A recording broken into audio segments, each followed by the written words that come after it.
Hello and welcome to Studio A. I'm Kason Asher. Joining me today are Mariah Whitley, Ethan Vaught, Caroline Zito, and Lindy Cochran. Texas State is looking for a new police chief. The LBJ Student Center is going to under a major renovation, and bike share is coming to campus. Those stories and more next on Studio A.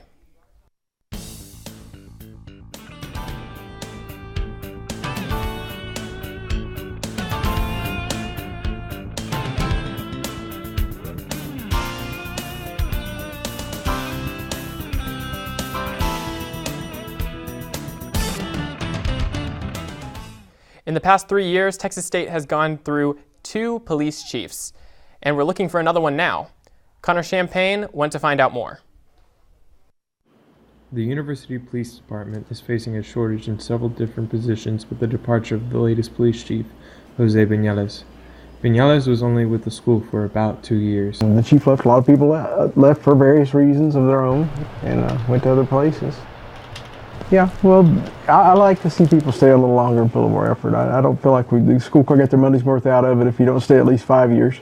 It takes a while for somebody just to learn the position here and learn the university community and policies, procedures, and how things flow here. And usually, I mean, you have to commit to about 5 years to really make a difference here. Ricky Laddie has been with the campus since 1984. However, he does not want to be considered for the position of police chief in part due to his proximity to retirement and his happiness with his current position as captain. There will also be an internal committee assisted by an external search firm when it comes to the selection process. Okay, so we'll have representation from students, faculty, and staff will all have a voice on the selection committee. We're being assisted by an external search firm. Spellman & Johnson is the name of the company, and they have a particular expertise and depth of talent when it comes to helping universities search for chiefs of police. The internal committee has yet to be selected. Spellman & Johnson will be on campus October 1st to meet with student leaders for a group discussion regarding the new police chief. For Studio A, I'm Connor Champagne. Hopefully it doesn't take too long for the police department to find a new chief. I absolutely agree, Mariah. Texas State students may have noticed construction blocking off many of the entrances to the LBJ Student Center. Ethan Vaught went to find out what's going on there.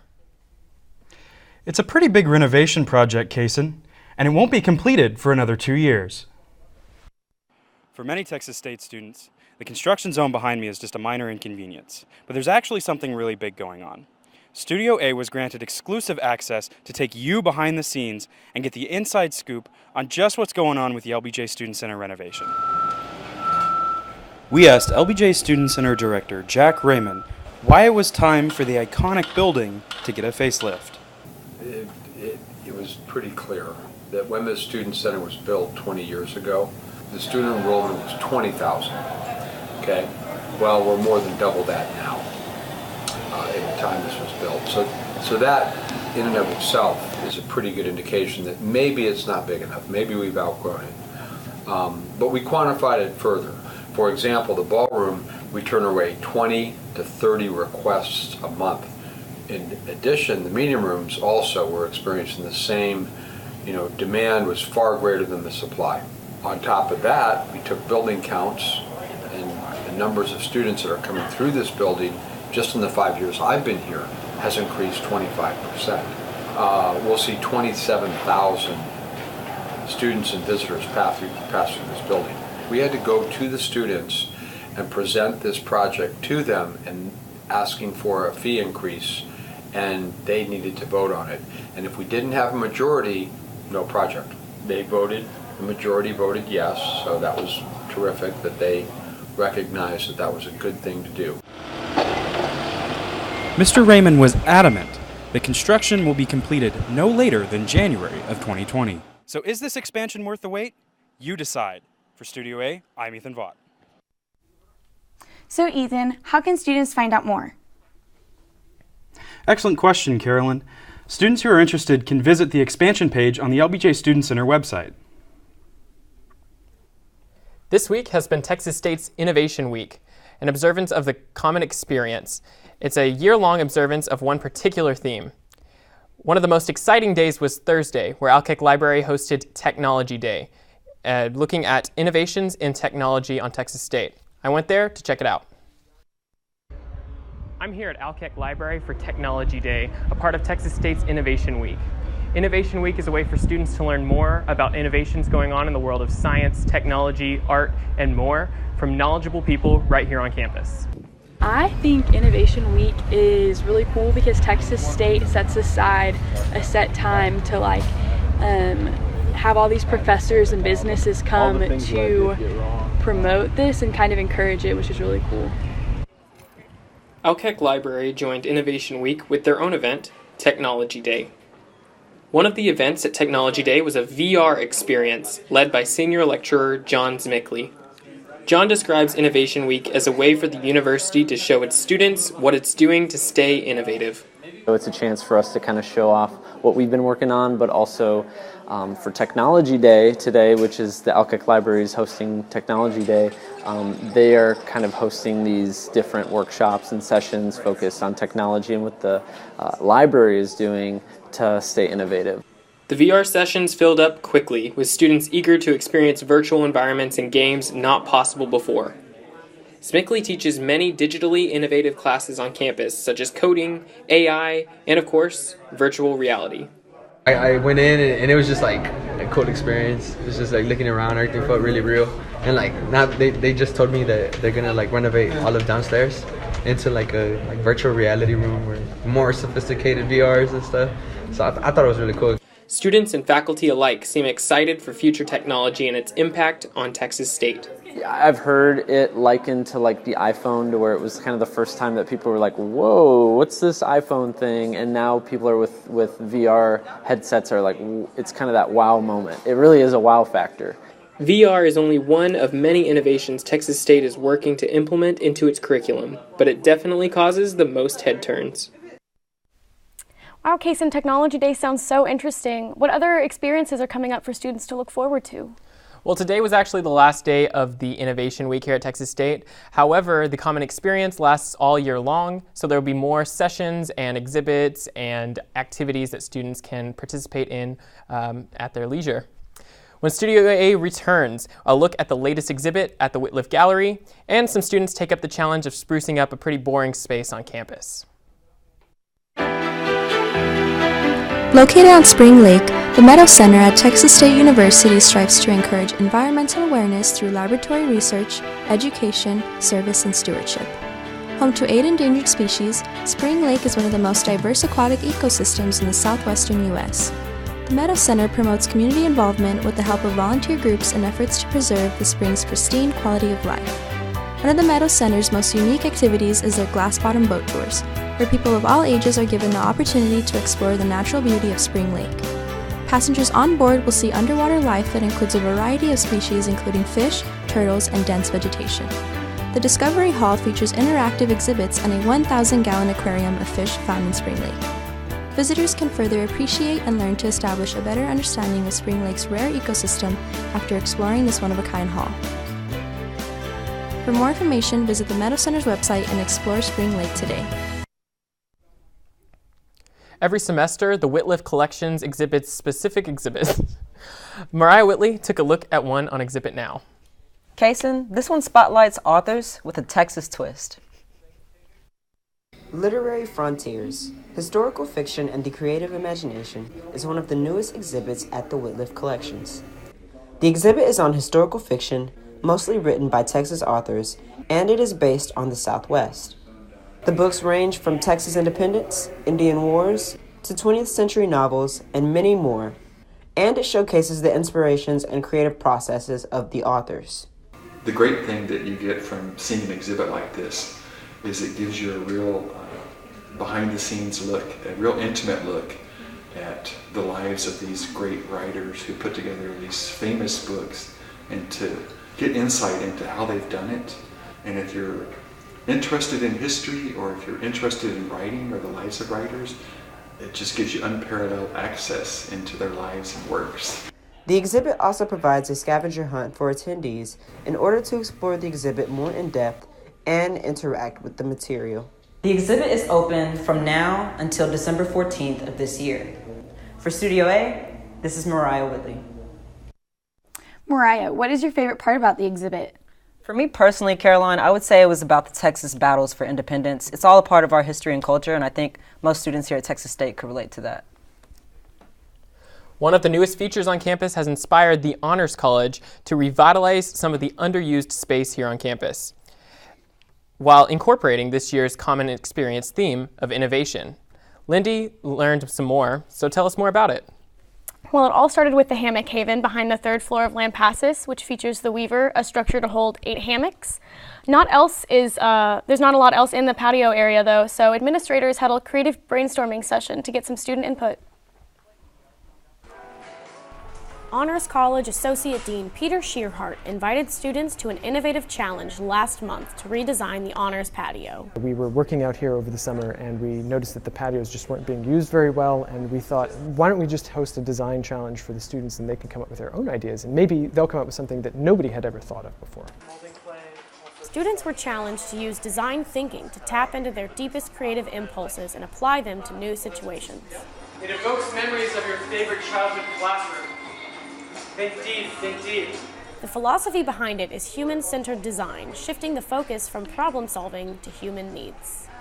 Students are the ones that need the space, so if we can work with the students to incorporate what their needs are into designing the space, that's going to be the best outcome. Participants worked in teams completing various activities designed to make them feel rushed and get creative.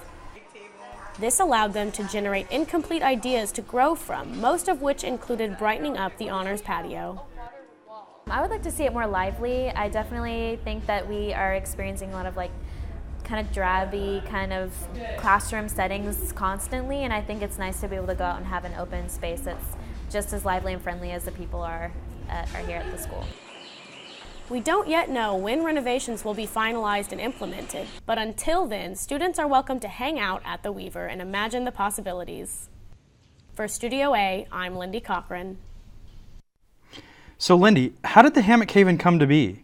Well, it was funded from a grant by the Environmental Service Committee, so students have a place to either rent or hang up their own hammocks instead of damaging trees on campus. Now we'll take a short break, but when we come back, the Mermaids return to San Marcos. And if you need to get across campus or across town, grab a bike share. In the United States alone, there are approximately 7.6 million pets a year that enter a local animal shelter. Of that number, only about 2.7 million animals actually leave the system. This is Stella. She's one of the lucky ones. She is a 1-year-old golden retriever border collie mix. She enjoys long walks on the San Marcos trails, hanging out with friends, prancing through the grass, and being a loyal companion to her owner. However, she wasn't always this happy. She was found outside, abandoned, and left all alone. But thanks to the San Marcos Regional Animal Shelter, Stella was given another chance to find a new home, where she could be loved, cared for, and happy. Every dog deserves a home. Create your own story and change the life of not only an animal, but yours as well. For more information, you can call the shelter at 512-805-2650 or visit them in person at 750 River Road in San Marcos, Texas. The Mermaid Society of Texas held their annual Mermaid Promenade last Saturday. It's a celebration of mermaid culture here in San Marcos. I went there to find out more. Most people remember the Mermaids of San Marcos from their attraction at Ocarina Springs Park. Though the park is no longer an attraction here in San Marcos, the mermaid tradition still lives on through our art, culture, and history. Every fall, the Mermaid Society holds a parade downtown.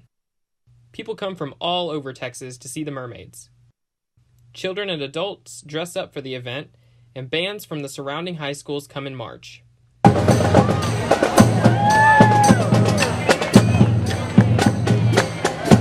There was even a group of young gymnasts tumbling down the street. I honestly thought the parade was so much fun. It was really cool to see everybody dressed up and just having a lot of fun.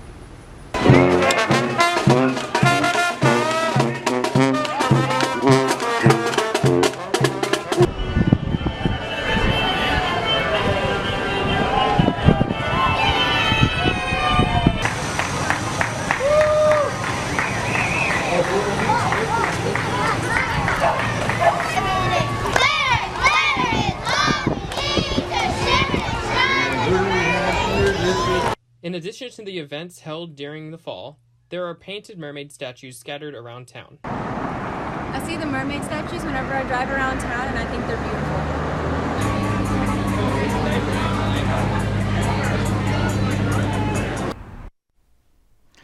So, Kason, these statues seem really interesting. How can I find out more? Yeah, so the city of San Marcos actually commissioned some artists to take on their interpretation of mermaid culture in San Marcos, and that's how we got these statues. They're kind of littered throughout the city, so it's fun to go and find them, but if you want a map of where they all are, you can find that on the City of San Marcos website. The City of San Marcos, as far as Texas State, got a new addition last week. Caroline, you went and learned more. Can you tell us about it? Yeah, Kason, it's a bike share. So you can just grab a bike, whether it's downtown or on campus, ride it to your location and just leave it there. The newest trend in the downtown cities is pay-as-you-go dogless bikes. It was just a matter of time before San Marcos hopped on this trend. On September 20th, the city added 350 of the new bikes through Via Ride. They have a Bobcat decal in gold paint to represent Texas State University. Many students are excited to have these on campus and around the city to help make getting around easier. Personally, I do cycling, and I'm really into bike riding and things like that, but I don't necessarily have the transportation options to bring my bike everywhere, so I think it would be really fun to be able to enjoy the city and be able to use the bike. The bikes are not just for the downtown area. They also are allowed on the Texas State University campus. Texas State and Via Ride are working together to ensure that the bikes have designated areas. It will benefit many students who don't have cars, but also the students who would rather not walk upstairs all day. It makes an easier way to make transportation a little bit more accessible, especially to students and maybe freshmen who don't have a car. To use the bikes is simple. All you need is a smartphone. Then, open the app and scan the QR code. These are currently the only pay-as-you-go devices in San Marcos. They hope to have some scooters in the near future. For StudioA, I'm Caroline Zito. So Caroline, how beneficial do you think that the bike share service will be for students? So I think it'll be super beneficial, especially for the students who don't have cars, but also so students don't have to worry about trying to find parking spaces, whether it's downtown or on campus. And that's our show for the semester. For Mariah Whitley, Ethan Vaught, Caroline Zito, and Lindy Cochran, I'm Kason Asher. You can find us on our YouTube channel, and we'll be right back here in the studio in 3 weeks.